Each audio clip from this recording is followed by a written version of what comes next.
Alors, dans cette vidéo, je veux vous parler un peu de choses que j'ai déjà expliquées dans d'autres vidéos. Mais il y a des choses qui sont très importantes. Je veux faire un sommaire, un résumé de toutes choses que j'ai déjà dit. Et aussi renforcer quelques aspects de comme processer, comme faire l'apprentissage de langue. Bon, il est très intéressant que dans ce moment-là, je me préoccupe, je fais ça beaucoup dans déjà toute ma vie, apprendre et enseigner des langues euh, étrangères. Et il est très intéressant qu'il y a des gens qui le font avec d'une manière très efficace, euh, qu'ils apprennent de langue très vite, très bien, euh, d'une manière et aussi d'une manière très joyeuse. Il y a des gens et dans le moment du test, ils sont plus que préparés. Il y a des gens que plus ou moins il y a quelques moments dans lesquels ils ont des problèmes, des difficultés, mais à la fin, tout marche bien. Mais il y a toujours beaucoup d'étudiants que, à la fin, ils regardent tout ce temps qu'ils ont eu ici au Brésil et ils pensent, je n'ai rien fait. Je n'ai pas réussi et beaucoup entre eux ne comprennent pas pourquoi. Et ça, c'est très grave. Et pour moi, c'est très intéressant parce que je fais des interviews plusieurs fois avec des étudiants. Il est très commun qu'à la fin du procès, il y a des étudiants qui ont réussi à parler portugais très bien, très vite et qui sont très engagés dans le procès, mais qui pensent qu'ils n'ont aucune chance de passer l'examen. Et il y a des étudiants qui vraiment ont eu beaucoup de difficultés, qui n'ont pas réussi à prendre tout ce qu'il faut pour passer l'examen, mais qui pensent vraiment, sincèrement, qu'ils sont prêts. Et il y a tout. Il y a des situations intermédiaires aussi. Bon, en vérité, si on veut nous convaincre d'une réalité déterminée, il est très facile de penser, oh, c'est tout très facile, tout va très bien, tout va misérablement. C'est très facile de te convaincre que la situation n'est pas vraiment comme elle est. Et bon, c'est pour ça que je vais vous dire que il y a beaucoup de gens qui ne comprennent pas comment faire, comment et le procès d'apprentissage de langue étrangère, de nouvelles langues, comment ça marche. Il est très important que il n'y a pas beaucoup de temps. Le problème avec ces 7 mois du moment que vous arrivez à Salvador jusqu'au moment de l'examen en octobre, il est très important de comprendre qu'il n'y a pas beaucoup de temps. Et beaucoup d'étudiants pensent, bon, aujourd'hui n'est pas important, je ne sais pas. Il y a des étudiants qui sont très surpris par cette situation d'un nouveau pays, une nouvelle langue, un nouveau environnement, de vivre tout seul, de faire toutes les choses par eux-mêmes. Et tout simplement sont congelés, qu'ils sont paralysés par cette situation. Bon, malheureusement, il n'y a pas beaucoup de temps pour ça, parce que le procès d'apprendre une langue étrangère est très long. Et long. Et si vous ne le faites, vous ne le faites un procès très productif, debout, du début, ça ne va pas marcher. Et vous serez surprise par les résultats en octobre. C'est pour ça qu'il faut comprendre que euh, il vous faut vraiment faire un effort très actif en trois champs, en trois aspects. Premièrement, de plonger, de sortir de la maison, de sortir de votre zone de confort, de sortir de votre zone de sécurité. Et le deuxième aspect, c'est de faire ce procès, vivre ce procès d'une manière joyeuse et très productive, activement. C'est à vous d'apprendre une langue. Et le troisième aspect, de le faire tout le jour et de le faire d'une manière joyeuse. C'est jouer, c'est un jeu, c'est plaisant, c'est drôle, c'est joyeux. Ce n'est pas du travail. Alors, d'abord, il n'est pas suffi d'aller à classe et de faire le devoir. C'est pas suffi. Il vous faut bien sûr que être en classe et de faire le devoir, de faire le projet, de faire toutes les choses est très important parce que ça vous donne un peu de structure spécialement dans le début du procès. Mais en fait, si vous êtes occupé 3 à 4 heures dans le procès de classe et de projet, de devoir,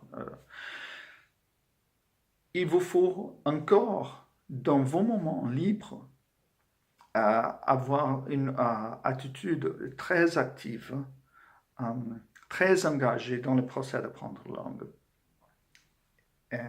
Ce n'est pas suffit de seulement aller à classe et de faire le minimum. Le minimum, ça veut dire ne pas passer l'examen en octobre. Alors, c'est quoi? D'abord, sortez de la maison et faites des amis.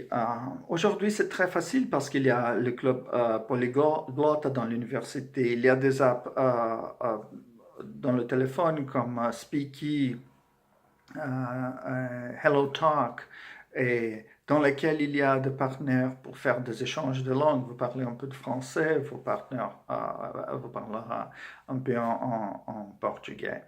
Mais aussi, quand vous êtes dans la ville, engagez les gens. Et parlez avec les gens dans l'autobus, dans la queue, dans le supermarché. Beaucoup d'étudiants pensent qu'ils font le suffisant parce qu'ils regardent la télévision, ils regardent la ville, ils lisent des nouvelles dans les journaux, par Internet.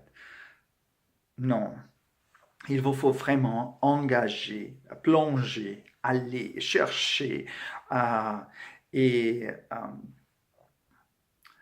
prendre l'initiative dans la main et toujours faire l'effort constamment, tout le temps, et essayer d'engager de nouvelles situations.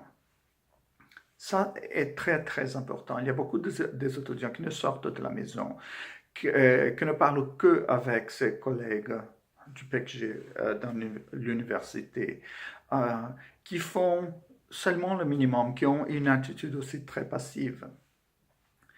Et avoir une attitude active veut dire aussi, quand vous regardez la télévision, prenez des notes. Quand vous écoutez quelque chose, c'est pour ça que vous avez toutes les semaines, vous avez une classe de journal. Prenez des notes. Si vous écoutez quelque chose d'intéressant, un dialogue dans l'autobus, si quelqu'un vous parle quelque chose, prenez des notes, mémorisez ce qui a passé, essayez de processer, ça c'est le deuxième pas. Essayez de vivre de nouvelles situations très intensivement, très activement, engager le monde, mais aussi quand vous voyez une nouvelle situation, quand vous vivez une nouvelle situation et vous écoutez la langue qui vient attacher avec ça, des nouveaux mots, des nouvelles expressions, un dialogue, quelque chose que quelqu'un a dit, que vous n'avez bien, des chansons, des vidéos par Internet, et il n'importe pas à quelle situation. Il y a toujours quelque chose à apprendre. Prenez des notes, pensez à qu'est-ce qui s'est passé ici, qu'est-ce qu'ils ont dit, pourquoi est-ce qu'ils ont dit ça. C'est intéressant, ça, c'est drôle, c'est étrange, qu'est-ce qui s'est passé, pourquoi. Et essayez tout de suite d'utiliser ces nouvelles choses que vous avez écoutées. Et il y a quelque chose quelques situations dans lesquelles vous allez le faire bien, vous allez faire beaucoup d'erreurs. C'est toujours comme ça. Et c'est comme un jeu. Il n'est pas important. Il n'importe pas si vous faites des erreurs, si vous dites des choses d'une manière étrange ou drôle. Il n'importe pas, c'est un jeu. C'est pour ça que les enfants apprennent des langues très facilement, parce qu'ils n'ont pas peur de faire des erreurs et de jouer avec ces situations. Bon, et finalement, euh, pensez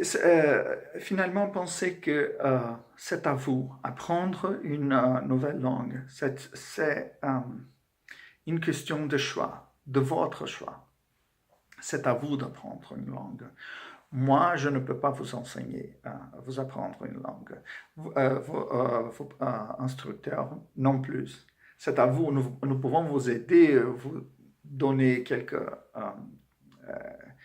tips, mais à la fin, c'est à vous. Et c'est pour ça et c'est un exercice de tout le jour, de tout le moment. C'est une question d'une attitude.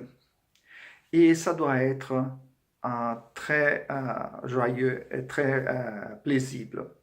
Alors, le sommaire, le résumé est, d'abord, sortez de la maison, explorez la ville, faites des sports, allez à l'église, au bar, au centre-ville, aux fêtes.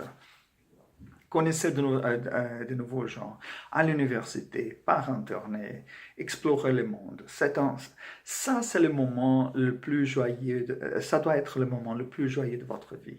C'est le moment de connaître de nouveaux gens, de faire des expériences très agréables, très intéressantes.